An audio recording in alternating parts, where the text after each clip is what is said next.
Hi friends, welcome to Shanthi's kitchen. இன்றைக்கி நம்ம சாந்திஸ் கிச்சனில் சின்ன வெங்காய காரக்குழம்பு பண்ண போகிறோம்.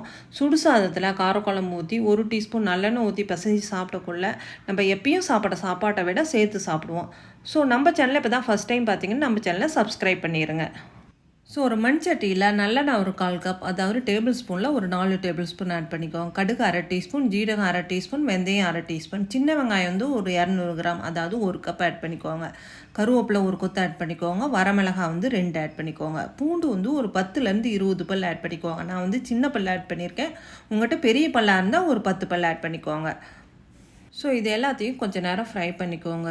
நம்ம ஆட் பண்ணியிருக்க வெங்காயம் வந்து நல்லா கண்ணாடி மாதிரி வரணும், அந்த அளவு ஃப்ரை பண்ணிக்கணும். அப்போ தான் வந்து குழம்பு நல்லா டேஸ்ட்டாக இருக்கும். ஸோ 2 மீடியம் சைஸ் தக்காளியை கிரைண்ட் பண்ணி ஆட் பண்ணிவிட்டு, அது கூடவே குழம்பு மிளகாய்த்தூள் 2 டீஸ்பூன், தனி மிளகாய்த்தூள் 1 டீஸ்பூன் காரத்துக்காக, 1 teaspoon Kashmir red chilli powder கலருக்காக, 1/4 டீஸ்பூன் மஞ்சள் தூள் இதெல்லாம் ஆட் பண்ணிவிட்டு நல்லா கொதிக்க விட்டுருங்க, எண்ணெய் பிரிஞ்சு வர வரையிலும். ஸோ ஒரு லெமன் சைஸ் அளவுக்கு புளியை தண்ணியில் கரைச்சிட்டு ஆட் பண்ணிவிட்டு, குழம்புக்கு தேவையான அளவு உப்பு ஆட் பண்ணிவிட்டு மூடி போட்டு மூடி வச்சுருங்க. நல்லா கொதிக்கட்டும்.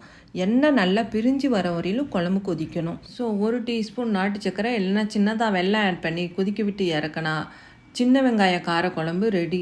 ஓகே ஃப்ரெண்ட்ஸ், இந்த ரெசிபி உங்களுக்கு கண்டிப்பாக பிடிச்சிருக்கும்னு நினைக்கிறேன். பிடிச்சிருந்தா லைக் பண்ணுங்கள், கமெண்ட் பண்ணுங்கள். இப்போ தான் நம்ம சேனலை ஃபஸ்ட் டைம் பார்க்குறீங்களா இருந்தால் நம்ம சேனலை சப்ஸ்கிரைப் பண்ணிடுங்க.